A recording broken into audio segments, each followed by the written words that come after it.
What's up, man? How are you? Good to see you. I'm doing well. Thank you. Appreciate you jumping on today. Of course. Yeah, man. So if you're ready, we'll hop to it. I'm ready. Who are you? What do you do? And by the way, anybody that's gonna be listening to this, I'm stoked for this one. Oh, yeah. So my name's David Lecko. I live in Austin, Texas. I have 19 rental properties, and I created a very top marketing tool for real estate house flippers. Awesome, man. What's that tool? It's called DealMachine. And I freaking love it, by the way. How does it work? How'd you come up with it? All that stuff. Yeah, so I came up with it because I read Rich Dad Poor Dad and I saw a rundown house. And then as soon as I saw it, I wrote it down. I spent about the next 3 months writing down rundown houses. And I saw that somebody was working on that one. I realized I didn't even reach out to see if they wanted to sell. So I felt like I missed out on that deal. But then I actually went home, looked it up. Sure enough, somebody did buy it. And it could have been me, but I didn't reach out.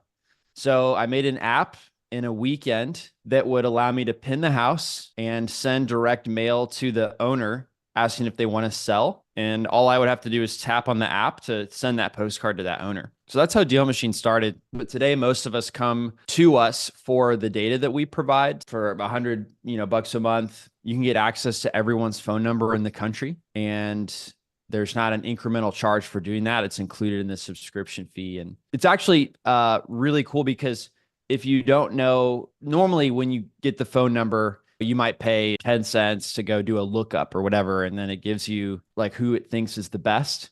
And if that's not the right person, you're out of luck. But in DealMachine, there's like a little magnifying glass. We call it the private investigator tool. But basically, it'll let you look up every Travis Wells in the entire United States. So you can see their age, you can see where they were born, you could see where they live, you could see what college they went to, what their income level is. And it basically gives you the tool to find every single person that you'd ever want to find and track down for a hard to find property owner. That's like a huge reason why people come to us today, even though we started out like driving for dollars. That's cool, man.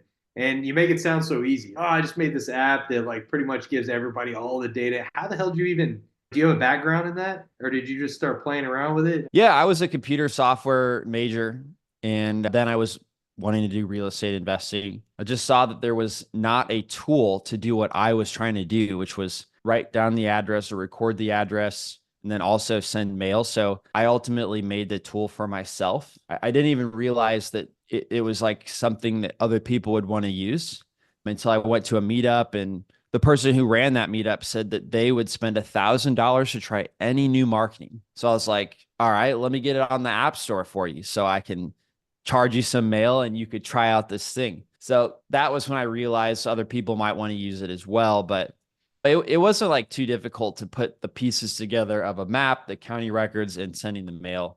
But obviously, to make something really good, it requires more than that. But for just my own use, it didn't need to be intuitive. It just needed to be functional. Yeah, what I like most about it is the driving for dollars thing. Like just scaling everywhere you're driving and like pointing and clicking and being able to just to send mail convenience. Like that alone was just badass. Yeah. When you're first starting out, if you have like more time than money, that's a really great strategy. If you have a bigger budget, you could do other things now. Pull the tax delinquent list, call every single one of them also right from the app. So that's interesting. We've started attracting a totally new group of people now that we have that data and the dialer integrated with it as well. But of course, I love the driving for dollars. And that's really what our niche was for like the first 6 years. We've been around 8 years now. I say that because, dude, so me and my girlfriend, we go on date night every Friday, and you're gonna laugh, but like we'll go on a walk after we eat, and we're both into fitness and stuff. I'm wearing my gym clothes from this morning. Been that kind of day, but we'll literally pull up DealMachine, no lie, and we're on a walk, and I'm like, just because it's fun, it's like sent them a letter, sent them a letter. So yeah, dude, that's pretty awesome. And your corporate account, we've done that too, which I think is pretty awesome. What do you mean the corporate account? So there's maybe I'm naming it wrong, but there's a certain tier that you have on there where you can have a lot of users. I have a team and we do Oh, stuff like that, and we'll pull a lot of data. And the data was cheaper, or it is cheaper than we're getting everywhere else.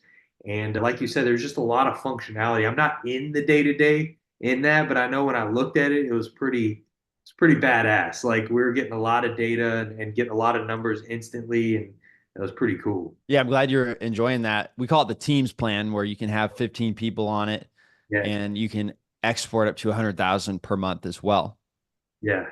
So one of our business models is we close deals for a lot of other companies. And sometimes they'll come to us for like data and stuff. And what I really like is you get the data on this platform already with what we're already paying for. It's, oh, we can go ahead and pull the absentee, high equity, whatever, and get you everything you need. And anyway, we just charge them a split to close all their leads. So it's pretty cool. Yeah, that's awesome. So do you do the business with your girlfriend? No, she's the financial guru, man. Like she actually still has a W-2. She's a real estate investor too, but she's a whiz kid when it comes to like financial analyst and been doing that forever. She does all the books for me and stuff, but we don't do like real estate business together. Okay, got it. But she's doing the same type of business that you're doing, just separately. Yeah, just buy and hold. All hers is buy and hold. And I started that way. Like I bought 70 doors before I really ever even wholesaled it. And then I was like, damn, you could just make quick money too, right? Not all the, all the headache landlord stuff. So that's actually when I started finding out like about the deal machines and stuff like that, because I've been buying for quite a while. So yeah, dude. So what's next with Deal Machine? What are y'all doing anything with AI, doing anything crazy, looking into integrations or Yeah, so the dialer has AI incorporated with it. So a lot of times when you hear AI, it's just like a buzzword, but we just launched it last month. So what happens while you're on the phone call, you can see your conversation in text in front of you. And at any point you could say, what should I say? And the AI will take all the conversation that you've had so far, and it'll help you say the next thing just in time for you to say it. So if you ever lose your train of thought, it can always just come to the rescue and just smooth out that transition. Then after the call, it analyzes the whole transcript and it summarizes into a nice paragraph note. So you can add that to your account and your team members can see what the conversation was last time you talked to each one of those leads. Then the other thing that's pretty useful is there's 10 categories in a CRM that you might mark a property after a conversation. It could be hot lead, appointment set, not interested, disconnected, whatever. So the AI can select it, put it in the right status for you as well. And then the final thing would be if it goes to voicemail, you can train the AI to sound like you or a woman, because I know female voices typically overperform when you're cold calling, and it'll leave a customized message to that property owner and that with that property address, it sounds like you. So you can press one button, leave that, move on to the next call. So it saves like a lot of energy, especially for somebody that might lean more like the introverted side. It really saves that energy than having to leave like a ton of voicemails to just press a button, go on and go to the next one. So those are 4 ways in the last 5 weeks that we've incorporated AI and like a very practical, helpful way to save time and energy while you're cold calling. dude, that's awesome. And that's in the Teams version that y'all have? No, it's in every version. You can even use that on the free trial. That is badass. I'm gonna look into that. How do you? So I'm Yeah, it's one of. already in your account. Oh hell yeah! So for somebody I choose my words wisely because I don't like saying I'm not something. So for people that might not be technologically inclined, how would they go about learning this stuff? Like how to use the app? I know it's already pretty user friendly. I'm doing a challenge right now. So it's a 3-week challenge. We have a live call and you could actually go to dealmachine.com/dialer challenge. And I just cold call live and I give everybody homework. And if they do their homework, then they are making steps towards doing a deal. They don't have to guess what to do. And we also enter them into a drawing to win $1,500 every single time they turn in their homework. The other thing is that you could go to our office hours. So we've got office hours 4 days a week, and you could just jump on and ask any question that you wanted to. So that's dealmachine.com/office-hours if you wanted to join there. Cool, man. That's super impressive what you've done, what you're doing. And what about your own real estate career? Like, how's it? I'm sure it's helped it significantly. What are you doing these days in real estate? Yeah, I bought 7 deals this year so far. Made $125,000 on just one deal alone. Hell yeah. And yeah, self-managing the renovation process and also doing as many BRRRR deals as I can. So it's buy, renovate, rent, refinance, repeat. So I like to do that because you can recycle your money and just keep adding rental properties in a way that scales and they pay for it themselves without having to suck money from you to invest. You just keep snowballing your existing investment. Oh yeah. Yeah, cash-free money on that refinance is nice. To do that, I really like to get good deals. So that's why I continue to look off market. Heck yeah. Do you think how many deals has your app contributed to your personal real estate portfolio using your app? Oh yeah, 25. That's dope. Yeah. Hell Yeah, I yeah. stopped investing once like the software really took off. And then I only had 9 rental properties at the time. But Yeah. 4 or 5 years later, I look back and just those few properties alone had appreciated $1 million. So I was like, I really wish I wouldn't have stopped investing. So that's why I've picked it back up and started doing more deals again, because I saw how powerful it is just holding those properties, letting them pay for themselves. But then also the appreciation happens when you're not even paying attention. And is this all like around the Austin area? No, I started DealMachine living in Indianapolis, started investing whenever I lived in Indianapolis. I lived there 7 years. So all the properties I've bought have still been in Indianapolis. I like to keep them focused there. So my same handyman can do all the requests, and it seems simple and focused. And I think simple scales in business and complex doesn't. So if I were to start a new market, there's not really a reason why to do that. It would just complicate the number of relationships I need to have with contractors, et cetera, knowledge of the market. So I see no reason why to invest in Austin. I want to keep them all in one place. That's good. It'd be tough to cash flow in Austin. I say that you could figure it out. Anybody could figure it out. Maybe tougher. Austin's a hot market, man. So yeah, Indianapolis, I didn't know appreciation was so much. I didn't know it was so great there. You said they appreciated $1 million. That's like an untapped deal, man. You might have just let go of some gold there. Yeah, when I bought in Carmel, that was like my very first house. That's been the number one growing city in America, like multiple years in a row. And so that the value of all those properties has gone up quite a bit. I've also bought quite a few in neighborhoods that were already gaining momentum, but maybe 1 of 4 houses were renovated. So again, those neighborhoods have appreciated a lot because now it's 1 out of 4 houses hasn't been renovated. So you see the whole value, the whole neighborhood changed pretty quickly. Yeah. I also like that you mentioned handyman. A lot of people go to like contractor first and all this, but you kept mentioning handyman, and we're talking the same language there. I do the same thing in my rental portfolios. I try to find a trusted like handyman because you get better price and you get better work too because you trust each other a lot of times, in my opinion. Last question. Honestly, it's funny. Yeah. It's actually the same guy who does my general like big renovations. But yeah, I think he just doesn't end up charging me for a lot of the incremental requests on existing properties. Yeah. And he focuses on more of the big charges on the big houses. And I really don't know why he doesn't bill me for that, but it seems to be a system that works for him. So that works for me too. That's cool.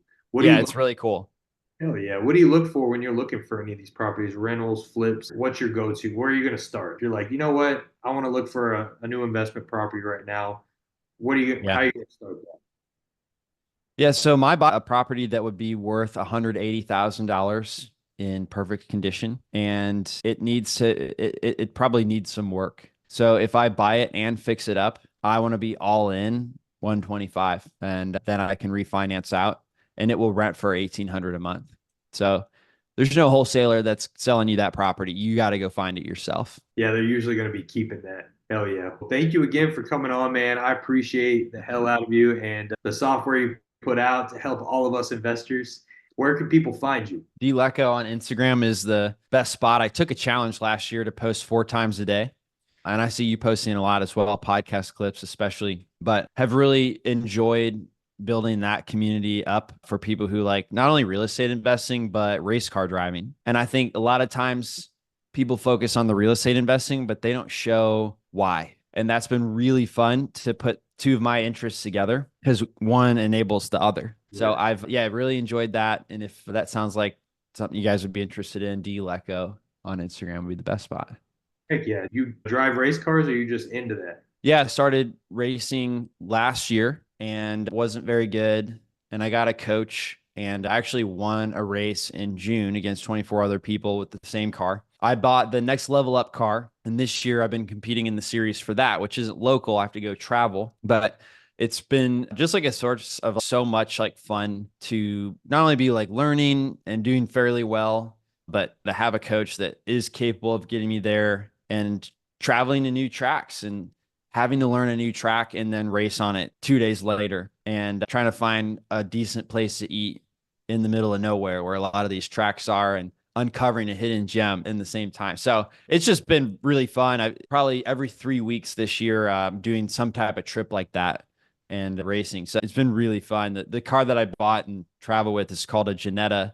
It's a British race car. So you probably wouldn't have heard it here, but it's a race car built from the factory. And then I just hired a full-time race car mechanic, believe it or not, just because not only do I need someone at events, but there's always stuff in between events that needs done. So and I need somebody to drive the car to New York because I don't want to drive 20 hours and be tired when I get there. So I'd rather fly in. So she just started at the beginning of August. I've posted a few videos about hiring her as well recently, and that was really fun. So it's just definitely been like really fun, huge adventure for me, and really been enjoying it. Bro, that's awesome. And sorry, yeah, I was just about to let you go, but you said a race car. I was like, that's freaking dope. So yeah, dude, thank you so much again for coming on. It's great. I hope we get to catch up again soon. Yeah, absolutely.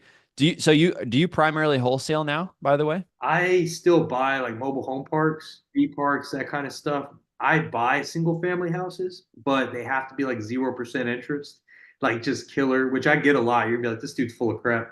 I buy a couple of 0% interest deals every month. And what I do, because I realized a long time ago that you could drain capital really quick in this business. So I usually take partners even on 0% deals, but to pay my staff, I'll attract a partner that'll pay an entry fee. So I'm like, hey, 20 G's, 15 G's, you can get in on a 0% house with me. We'll just split expenses when they come up. And that's what I do on those. So I stack those and I usually get an assignment from them or an entry fee. And then mobile home parks, I'll assign them, but I try to keep them if they're badass.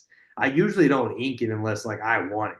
So it's pretty tough. And I'll do the same strategy there. Like we've got one right now. I've got a lease option on, very creative deal. I'm gonna charge like a 50 grand entry fee. They're gonna pay the $25,000 deposit. We're gonna get an LLC 50-50. It's a 130 unit pad. So 50K is like really cheap entry, but it's cool to me because I could pay my staff, I get an entry fee, I don't have to pay the deposit, making these win scenarios. That's how I operate these days. Wow. Okay. Mobile home parks, 0% interest. Why did you do that after you had 7 rental properties? 70. Oh, 70.